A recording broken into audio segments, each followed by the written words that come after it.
ষাঠিয়ে পৌটি ওহরু তুমর কাঢ়ি তো হরি কোঠ ভোগ খিয়া মোচকা খিয়া কোঠ ভোগ খিয়া মোচকা খিয়া উঠ হে পহড় ভাঙ্গি 60 ପଉଟି ଭୋଗରୁ ତୁମ୍ଭର କାଢ଼ି ତ ନେଇନି ହରି।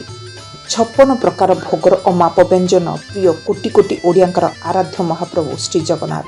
56 ଭୋଗ ବସି ଖାଉଛୁ ବଡ଼ ଦେଉଳେ ଆରେ ଆରେ ବଡ଼ ଦେଉଳେ ଶ୍ରୀ ମନ୍ଦିରେ।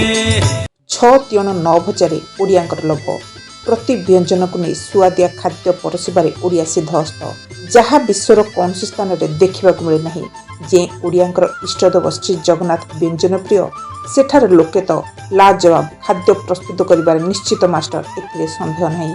ସାରା ଓଡ଼ିଶାର ପ୍ରତି ଅଞ୍ଚଳରେ ପ୍ରକୃତିରୁ ଉତ୍ପନ୍ନ ସାମଗ୍ରୀରୁ ସ୍ୱତନ୍ତ୍ର ଧରଣର ବ୍ୟଞ୍ଜନ ପ୍ରସ୍ତୁତ କରନ୍ତି, ଯାହା ସମସ୍ତଙ୍କର ପ୍ରିୟ ବ୍ୟଞ୍ଜନ ହୋଇଥାଏ।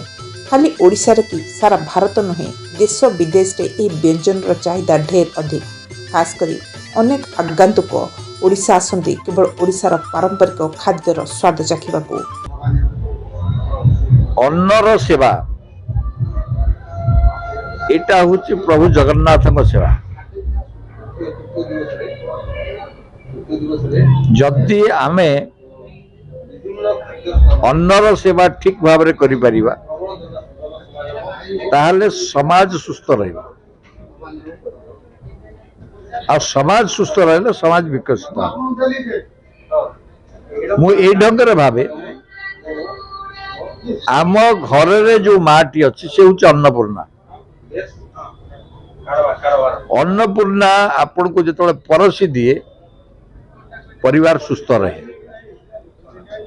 ସେଥିପାଇଁ ସେ ବିରକ୍ତ ହୁଏ ଯେ ତାଙ୍କ ପରିବାରର ସଦସ୍ୟ ପଦାରେ ନ ଖାଆନ୍ତୁ, ବାହାରେ ନ ଖାଆନ୍ତୁ, ଯେକୌଣସି ଲୋକ ପାଖରେ ନ ଖାଆନ୍ତୁ। ଏବଂ ସେ କାରଣରୁ ଭାରତ ବର୍ଷର ପରିବାର ଗୁଡ଼ିକ ଅଧିକ ସୁସ୍ଥ ଥିଲେ।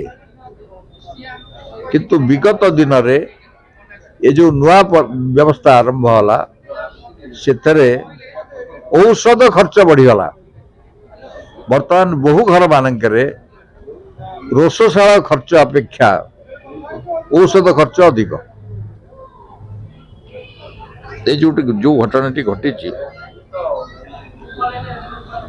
ସେଥିପାଇଁ ମୋ ମନରେ ବ୍ୟଥା। ବିଗତ ଦିନରେ ଆମେ ମାକୁ ହରେଇଛେ, ସେ ମା ପୁଣି କେମିତି ଜାଗ୍ରତ ହବ, ପୁଣି ସେ ଅନ୍ନପୂର୍ଣ୍ଣା କେମିତି ଜାଗ୍ରତ ହେବେ ଯେ ସାରା ସମାଜକୁ ସୁସ୍ଥ ରଖିବେ, ସମୃଦ୍ଧ କରିବେ। ଶ୍ରୀକ୍ଷେତ୍ର ପୁରୀର ମହାପ୍ରସାଦ ହେଉ କି ପୁରୀର ଖଜା, କଟକ ଦହିବରା ହେଉ କି ମୟୂରଭଞ୍ଜର ମୁଢ଼ି ମାଂସ ଏବଂ କାଇ ଚଟଣି, କଥାରେ ଅଛି ଓଡ଼ିଆର ପଖାଳ କଂସାରେ ମନ। ଓଡ଼ିଶାର ଖାଦ୍ୟ ଐତିହ୍ୟ ତଥା ପରମ୍ପରାକୁ ଅନୁଶୀଳନ କଲେ ଜଣାଯାଏ ଓଡ଼ିଶାର ଜନବସତି ସମସ୍ତ ସମୁଦ୍ର ତଥା ନଦୀ କୂଳରେ ଗଢ଼ି ଉଠିଛି। ଖାସ୍ ସେଇଥିପାଇଁ ଓଡ଼ିଶାର ଅଧିକାଂଶ ଲୋକେ ଆମିଷ ଖାଇଥାନ୍ତି। ସମୁଦ୍ର ତଥା ନଈକୂଳିଆ ଲୋକ ସେଥିପାଇଁ ଆମିଷ ଉପରେ ବିଶେଷ କରି ଲୋଭ।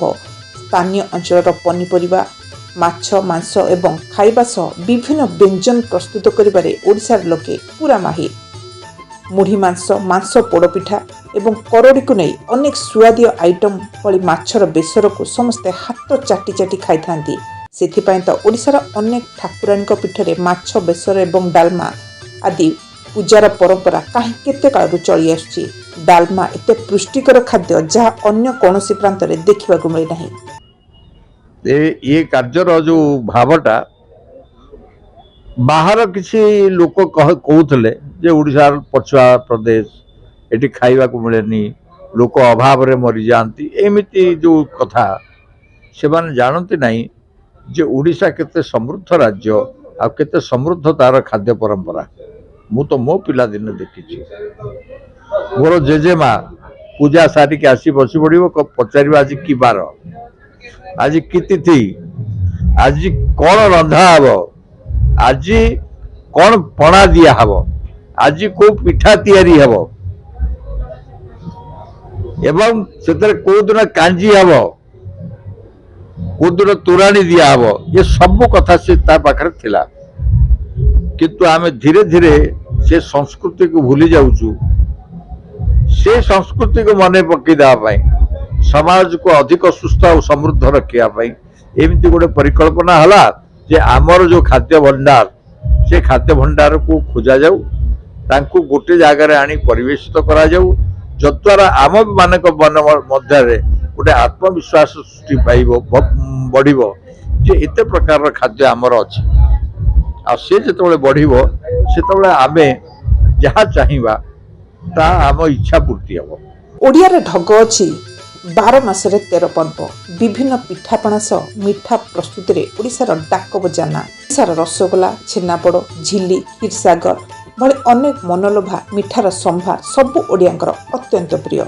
ନାଇଁ, ପ୍ରଥମେ ତ ଆମ ପାଖରେ କ'ଣ ଅଛି, କୋଉ ଅଞ୍ଚଳରେ କ'ଣ ଅଛି, କୋଉ ଭଳି ଭାବରେ ସେ ଅଞ୍ଚଳର ଲୋକ ଖାଦ୍ୟ ଖାଉଛନ୍ତି ବା ଅନ୍ୟମାନଙ୍କୁ ଯେଉଁମାନେ ଅତିଥି ଆସୁଛନ୍ତି ସେ ଅତିଥିମାନଙ୍କୁ ଦଉଛନ୍ତି। ସେ ଆପଣଙ୍କର ମାନେ ନିପଟ ପାହାଡ଼ରେ ରହୁଥିବା ବନବାସୀ ହୁଅନ୍ତୁ ବା ସହରରେ ରହୁଥିବା ଲୋକ ହୁଅନ୍ତୁ ବା ସମୁଦ୍ର କୂଳ ନଈ କୂଳରେ ରହୁଥିବା ଅଧିବାସୀ ହୁଅନ୍ତୁ, ସେ ସମସ୍ତଙ୍କର ଖାଦ୍ୟ ଭିନ୍ନ ଭିନ୍ନ, ଖାଦ୍ୟ ପରମ୍ପରା ଭିନ୍ନ ଭିନ୍ନ ଏବଂ ପ୍ରକୃତରେ ଓଡ଼ିଶାବାସୀ ଖାଦ୍ୟ ଏତେ ପ୍ରକାର ଖାଆନ୍ତି ଏବଂ ଦିଅନ୍ତି। ଗୋଟେ ସମୟରେ ଯେତେବେଳେ ଝିଅର ନିର୍ବନ୍ଧ ହେଉଥିଲା ବା ଝିଅ ବିଦା କରାଯାଉଥିଲା, ବିବିଧ ପ୍ରକାରର ଖାଦ୍ୟ ତାଙ୍କୁ ବ୍ୟଞ୍ଜନ ଦିଆହେଉଥିଲା। ଆପଣ ଗୋଟେ କଳ୍ପନା କରନ୍ତୁ ଯେ ଆମେ କହୁଛୁ ଯେ ଆମ ଲୋକ ବୋଇତ ଯାଉଥିଲେ, ଜାଭା, ସୁମାତ୍ରା, ବାଲି ଏସବୁ ଯାଉଥିଲେ। ଆମେ କହୁଛୁ ମାସ ମାସ ଲାଗୁଥିଲା, କ'ଣ ଆମେ ଖାଇବାକୁ ଦଉଥିଲୁ ତାକୁ, କ'ଣ ସେ ସାଙ୍ଗରେ ଧରିକି ଯାଉଥିଲେ। ମୁଁ ଏବେ ଗତକାଲି ଗୋଟେ ମାନେ ଯେଉଁମାନେ ନ୍ୟୁଟ୍ରିସନ୍ କ୍ଷେତ୍ରରେ କାମ କରୁଛନ୍ତି ସେଥିରେ ବିଶେଷ ଭାବରେ ଏ ଯେଉଁ ଆୟୁର୍ବେଦିକ କେନ୍ଦ୍ର ସରକାରଙ୍କ ଅନୁଷ୍ଠାନ ରହିଛି, ଏ ଯେଉଁ ସମ୍ ହସ୍ପିଟାଲ ଛକରେ ତାଙ୍କର ଯିଏ ମୁଖ୍ୟ, ତାଙ୍କ ସହିତ କଥା ହେଉଥିଲି। ମୁଁ ଗୋଟେ ଚୁଡ଼ା ଘଷା ଭୋଜି ହେବ, 5-6 ପ୍ରକାରର ଚୁଡ଼ା ଘଷା ହେବ, 8-10 ପ୍ରକାରର ଲଗାଣ ହେବ ଏବଂ ତାରି ଭୋଜି ହେବ। ଏ ଭାବଟା ମନକୁ କେମିତି ଆସିଲା ଯେ ମୁଁ ଗୋଟେ ଉଡ଼ାଜାହାଜରେ ଯାଉଥିଲି ସକାଳୁ ସକାଳୁ, ତ ସେ ଆସିକି ପଚାରିଲା କ'ଣ ଖାଇବେ, କ'ଣ ଅଛି, ସେଠୁ ସେ ତାର କହିଲା। ମୁଁ କହିଲି ହଉ ଦେ କ'ଣ ଅଛି ତା ପାଖରେ। ସେ ଆଣିକି ଗୋଟେ ଡବା ଦେଲା, ପାଣି ପକେଇଦେଲା, କହିଲା 10 ମିନିଟ୍ ପରେ ଆକୁ ଖୋଲିବେ, ଖାଇବେ। ଖୋଲିକି ଦେଖିଲା ବେଳକୁ ଖାଲି ଚୁଡ଼ା ଗୁଡ଼ାକ। ତାକୁ ନେଇକି ଉଡ଼ାଜାହାଜ କମ୍ପାନୀ ବ୍ୟବସାୟ କରୁଛି, ପରସୁଛି। ଆମ ପାଖରେ ଏତେ ସୁନ୍ଦର ଚୁଡ଼ା ଘଷା ଅଛି, କ'ଣ ଆମେ ଦୁନିଆକୁ ପରସି ପାରିବାନି? ତ ଏ ଭାବ ଯେ ଆମେ କ'ଣ, ଆମ ପାଖରେ କ'ଣ କ'ଣ ଅଛି, ସେଥିରୁ କ'ଣ କ'ଣ ଆମେ ପରସି ପାରିବା। ଏ ଆୟୋଜନ ମାନଙ୍କରେ ସେ କଥା ବହୁ ଲୋକଙ୍କ ମନକୁ ଛୁଇଁବ ଏବଂ ତାରି ଭିତରୁ ବାଟ ବାହାର କରିବ, ଆଉ ସେଇ ବାଟରେ ଲୋକଙ୍କ ପାଖରେ ଜିନିଷ ଉପଲବ୍ଧ ହେବ। ଓଡ଼ିଶାର ଖାଦ୍ୟକୁ ସବୁଠାରେ ମିଳିବ ଆଗ୍ରହ। ଓଡ଼ିଆଙ୍କର ବ୍ୟଞ୍ଜନ ପ୍ରସ୍ତୁତି ଏବଂ ପରିବେଷଣ କରିବା ଶୈଳୀ ହିଁ ନିଆରା। ହେଲେ ଓଡ଼ିଆର ବିଭିନ୍ନ ପ୍ରାନ୍ତର ଭିନ୍ନ ଭିନ୍ନ ସ୍ୱତନ୍ତ୍ର ବ୍ୟଞ୍ଜନକୁ ନେଇ ଏକ ମହାକୁମ୍ଭ ଆୟୋଜନ କରିଛି ବିଶ୍ୱ ଓଡ଼ିଆ ପରିବାର। ଓଡ଼ିଶା ଖାଦ୍ୟ ମହୋତ୍ସବ ଆୟୋଜନ କରି ଓଡ଼ିଶାର ବିଭିନ୍ନ ପ୍ରାନ୍ତର ପାରମ୍ପରିକ ବିଭିନ୍ନ ଖାଦ୍ୟର ଅପୂର୍ବ ସମ୍ଭାର ସୃଷ୍ଟି କରିଛି ବିଶ୍ୱ ଓଡ଼ିଆ ପରିବାର। ଭୁବନେଶ୍ୱର ପ୍ରଦର୍ଶନୀ ପଡ଼ିଆରେ ଆୟୋଜିତ ଓଡ଼ିଶାର ଖାଦ୍ୟ ମହୋତ୍ସବରେ ଖଚାଖଚ ଭିଡ଼ ହିଁ ପ୍ରମାଣିତ କରିଛି ଓଡ଼ିଶା ବ୍ୟଞ୍ଜନର ଆକର୍ଷଣ କେତେ। ଆୟୋଜକଙ୍କ ପରିକଳ୍ପନା ସତେ ଯେପରି ସାର୍ଥକ ହୋଇଛି। ଶୀତୁଆ ସନ୍ଧ୍ୟାରେ ପାଟି ସୁଆଦିଆ ଖାଦ୍ୟ ସାଙ୍ଗକୁ ମନୋରଞ୍ଜନ ସମସ୍ତଙ୍କ ମନରୁ ବାହାରି ଆସୁଛି। ବାଃ ବାଃ, କି ସୁନ୍ଦର ଆୟୋଜନ। ଭୁବନେଶ୍ୱରରୁ ସସ୍ମିତା ମିଶ୍ରଙ୍କ ରିପୋର୍ଟ, ଓଡ଼ିଶା ମୋବାଇଲ ଟିଭି।